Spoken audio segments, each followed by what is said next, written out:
What's up, guys? Pimp My Shed here. Just wanted to talk a little bit about Halo Infinite. I know this is kind of sort of old news. This broke on Friday. It's now Monday. I think we've all had the weekend to kind of digest what's been going on with the announcement that Halo will be missing campaign co-op, Forge, and PC split screen at launch. This is a big deal for a lot of people. My initial view, and I kind of glanced at it at work, was, and I didn't even read it properly, and my initial thought was it was going to launch without the campaign. So instantly I was like, oh my god, and I must have tweeted about it, and then sort of thought, you know what, I'm just going to wait till I'm on my break, I'll sit and read it, and I totally got the wrong end of the stick. And it's kind of, I suppose there's two ways to kind of look at it. My initial reaction was, can we stop releasing games that aren't finished? But then I found out today that, and I didn't even know this, that Halo Infinite is going to be a live service game. And I think if that's true, and I think it is true, but if Halo Infinite is a live service game, then I'm totally sort of fine with them releasing the campaign and the multiplayer and waiting for like the other things to come, because that's how live service games work. I can see a lot of people, getting upset about this because Halo campaign, the co-op campaign is a staple in the Halo franchise. It's something that I've kind of grown up with Halo. It's always, the co-op side of the, going through the campaign with a friend was always a massive highlight. So my kind of opinions kind of changed on it, and I think opinions do change, and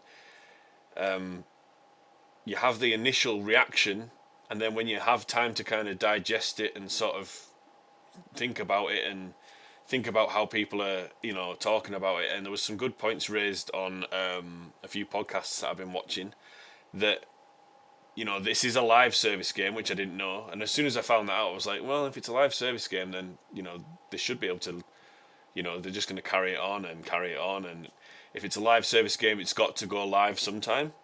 And Halo has been delayed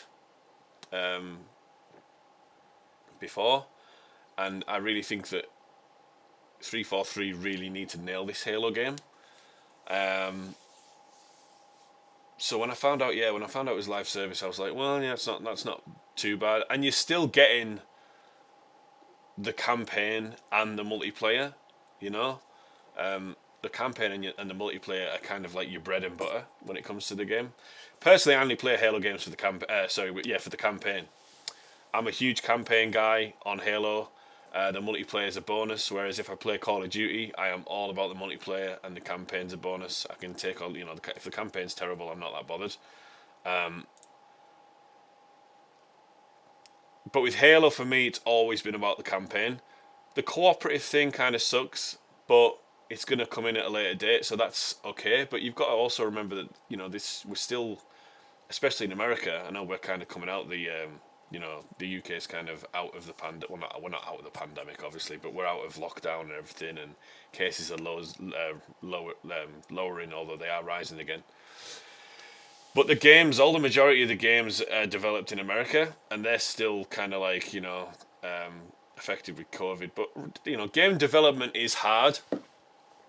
I've never done it. I don't think I could do it, but game development is hard, and I can't imagine how hard game development is working from home during a global pandemic. So I think people kind of sort of take that for granted as well. Like we keep forgetting that, there are people working from home trying to bring us video games, and I think that is, we should kind of be like, well, that's fair play in itself. It would be nice if it was all released together, but I mean, I don't think they want to delay again. And this is quite weird because on Friday I was like, delay the game, delay the game, delay the game. If it's not ready, delay it. If we learnt nothing from Cyberpunk, but my opinion's changed on it. I didn't know it was a live service game.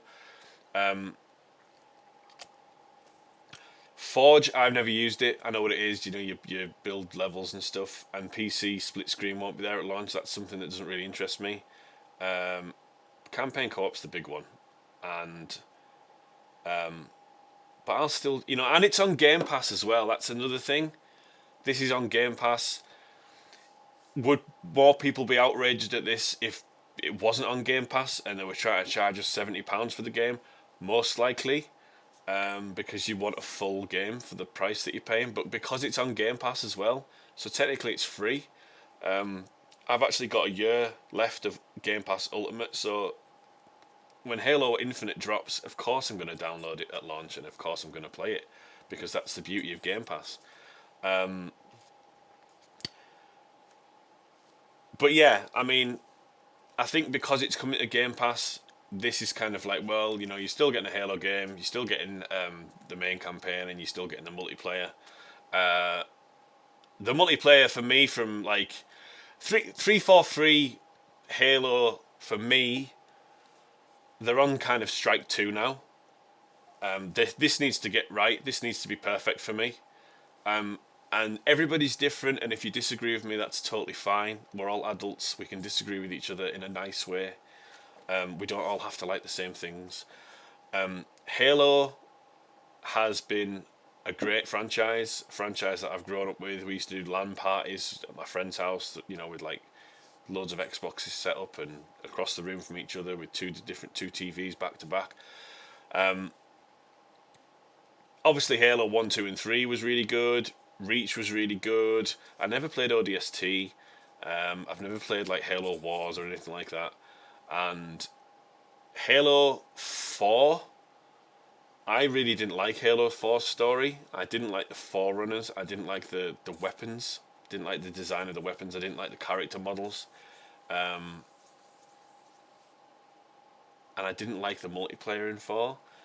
And then 5 came out, I disliked 5 even more. Story, Halo 5's multiplayer was amazing, and I think this Halo Infinite's multiplayer will be amazing. But Halo 5 for me was very much, it was more of the same, which was just worse. Just a really awkward story between Spartan Locke and, you know, Chief. Just didn't really care about Locke. And going after Chief, I didn't like that. I didn't like the fact that when you picked up a weapon, within 10 seconds it ran out of ammo and you had to pick up a new weapon. And I understand why they did it. They're trying to do what Breath of the Wild did with the brake mechanic, which I actually quite liked. But the brake mechanic was kind of like what they were trying to do in Halo 5, you know, to encourage you to use different weapons, so you're not just running around with a Master Sword all the time. So you'd have to pick up a club or a spear, or, you know, but it was turned up to like 11 on Halo 5 for me, and it was literally like you pick a weapon up, 5 seconds later, 10 seconds later, it's out of ammo, you have to look for another gun. I spent most of the game running around trying to find weapons. And again, just the Forerunner thing just wasn't my cup of tea. I do like the fact that it's going a bit more of an open world. It seems like it's going back to Bungie style Halo, back to its roots, which is good. It's actually on another Halo planet, which is also good. But I'm excited for it. I don't want this game to fail. I really think that this game needs to really be amazing. Otherwise, I genuinely think that if this is bad, I think pretty much Halo's it's just going to become irrelevant. And it's a shame, because Halo is a great game. It's Xbox's flagship, you know, game. I really hope it's going to be a good game, and, you know, the fact that it's a live service, I'm kind of okay with this, because they're going to just keep updating it with seasons and more levels, and I think they said that their seasons are going to be like 3 months. I think, is it 3 or 6 months? I can't remember. But yeah, just wanted to come on and throw my 2 cents in on Halo. Really excited, really looking forward to it. I will be playing it on PC and probably Xbox as well. So I'd love to know what everyone else was sort of thinking about this, because I did throw this out on Twitter. and there was people that was, there were people that were angry, there were people that were upset, there were people that aren't really that bothered because they're still getting the campaign and the multiplayer. So I just wanted to know what sort of everyone's kind of thoughts were, and that's it. And if you like the video, leave a like, leave a subscribe, and we'll see you again on the next one. I don't know when that'll be, but we will see you on the next one, and we'll have a good one. So cheers.